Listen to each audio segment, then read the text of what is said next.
चलो next example देखो। यहाँ पे जानकी ट्रेडर्स ने एक बिल्डिंग परचेज की, ठीक है। क्या परचेज की? बिल्डिंग परचेज की। ये टेक्स्ट बुक का 5th नंबर का एग्जांपल है। 1 अप्रैल 2015 को एक बिल्डिंग परचेज की 12 लाख रुपए, ठीक है। 31/3/16 को इस पर डेप्रिसिएशन डलेगा। 1/4/16 को इन्होंने उसी बिल्डिंग में एडिशन किया। क्या किया? एडिशन किया। कितने का? 8 लाख का। और 1 अक्टूबर 2016 को क्या कर दिया? हाफ पार्ट सेल कर दिया, ठीक है। फिर क्या होगा देखो,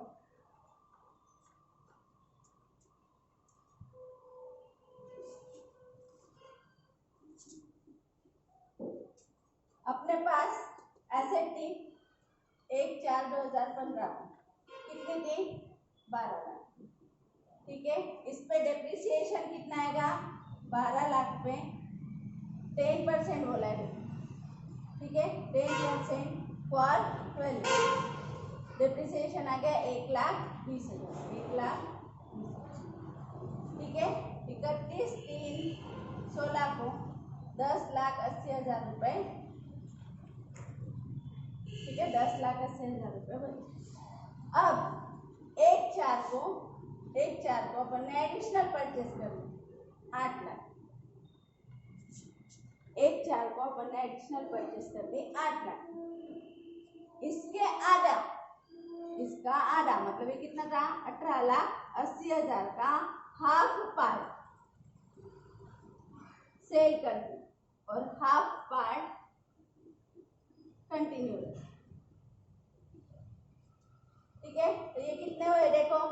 9,40,000 क्या? 9,40,000 का हाफ पार्ट था। 9,40,000 का हाफ पार्ट था, ठीक है। 9,40,000 का हाफ पार्ट, ये पार्ट अपन ने क्या कर दिया? सेल कर दिया, ठीक है। सेल किया, कब किया सेल? 1/10/2016 को, है ना। तो जब हाफ पार्ट 1/10/2016 को सेल किया तो इस पे डेप्रिसिएशन भी बनना चाहिए, ठीक है। जो सेल किया वो जब तक यूज किया तब तक का डेप्रिसिएशन अपन लगाते हैं। तो 9,40,000 पे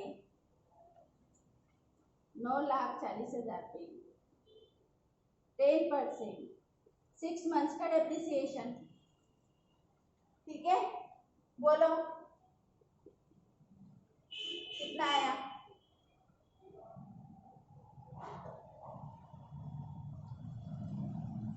94,000 डिवाइडेड बाय 2, 47,000 रुपीज का डेप्रिसिएशन इस बिल्डिंग पे लगा लेंगे।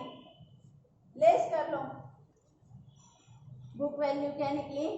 बुक वैल्यू क्या निकलेगी? At the time of sale 40 गए 8,93,000, कितनी है? 8,93,000। अब अपन ने ये जो हाफ पार्ट है वो कितने में बेचा? 9,50,000। लेकिन ब्रोकर को ब्रोकरेज भी पेड किया। तो हमेशा याद रखना at the brokerage paid at the time of cell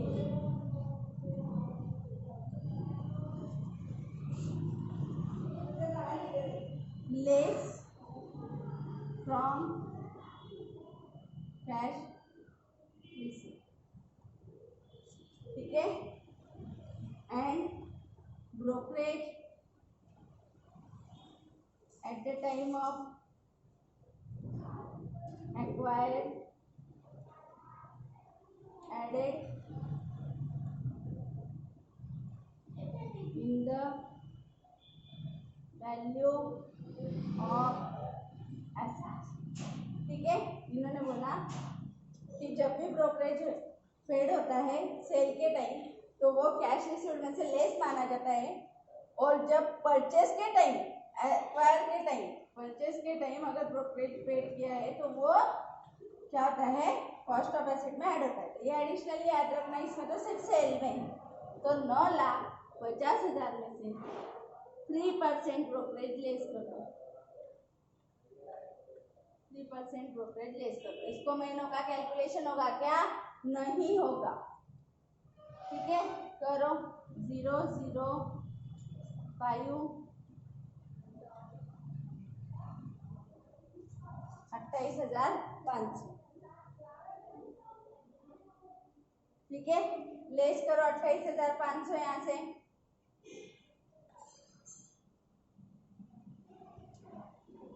9,21,500 आ रहा है क्या, देखो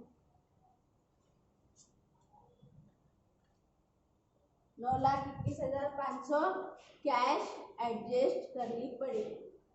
क्या हुआ देखो, अपने को 9,50,000 में अपन ने ये बिल्डिंग को बेचा, 9,50,000 में से 3% लेस हो गया 28,500। ठीक है, तो अपने को कैश एक्चुअली कितनी मिली, 9,21,500। क्यों ऐसा, क्योंकि ब्रोकरेज के टाइम अपन ने ब्रोकर को बोल के रखा था कि हमको अगर कोई अच्छा कस्टमर आप ला के दोगे तो हम आपको पैसे पे करेंगे। तो बट ऑब्वियस है, जब तुम लोग 9,50,000 में एसेट बेच रहे हो और 3% ब्रोकरेज दे रहे हो, तो तुम्हारी एसेट की वैल्यू अब तुमको कम रियलाइज होने वाली है। ठीक है ना, तो ऐसे सिचुएशन की वजह से यहाँ पे ब्रोकरेज हमेशा सेल के टाइम लेस और परचेज के टाइम ऐड किया जाता है। अगर तुम लोगों को एसेट परचेज करनी है और ब्रोकरेज पेड करना पड़ा तो तुम्हारा खर्चा उतने से बढ़ गया, इसलिए परचेज के टाइम ब्रोकरेज ऐड होता है और सेल के टाइम ब्रोकरेज लेस। ठीक है, तो ये लेस कर लिया, ये आ गया फिर कैश एक्चुअली रिसीव्ड। फिर देखो 8,93,000 की एसेट अपन ने 9,21,500 में बेची। तो यहाँ पे अपने को फायदा प्रॉफिट हो गया, क्या हो गया, प्रॉफिट हो गया। कितना प्रॉफिट हो गया, 28,500। ये कोइंसिडेंस है कि कमीशन जितना गया है उतना ही फायदा हुआ है, ये कोइंसिडेंस हुआ है कि ये सेम आए, अदरवाइज ये ऐसा नहीं आता है।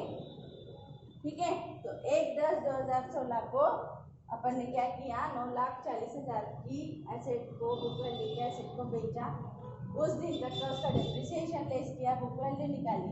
9,50,000 में से कमीशन लेस करके एक्चुअली कैश रिसीव निकाली, book value minus cash receive, अपना आ गया profit on sale of asset.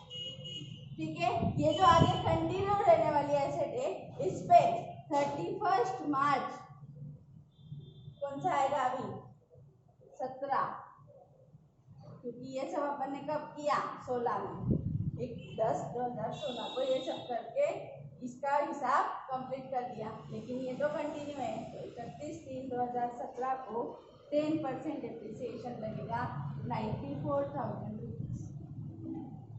ठीक है, लेस कर लेंगे 9,40,000 में से 94,000 रुपीज, 8,46,000 रुपीज, 8,46,000 रुपीज। ठीक है, फिर देखो फर्स्ट ईयर था 15-16, सेकेंड ईयर था 16-17, अब थर्ड ईयर 31/3/18 को वापस अपने को डेप्रिसिएशन डालना पड़ेगा। 3 ईयर क्यों लिया है, यहाँ पे दिया था 3 ईयर के अकाउंट्स बनाओ। ठीक है, इसलिए 3 साल।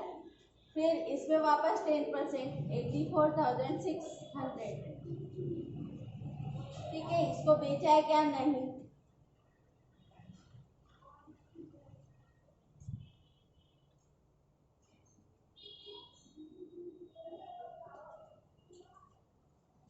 $7,61,400 आ रहे क्या, देखो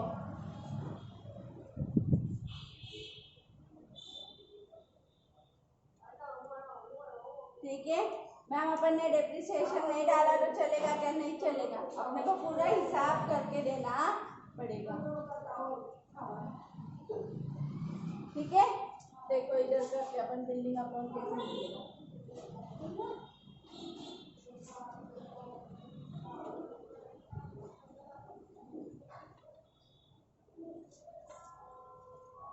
1/4/15 को टू कैश 12 लाख, 31/3/16 को by depreciation 1,20,000 by balance carry down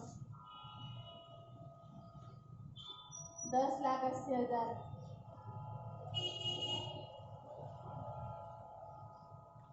ठीक है।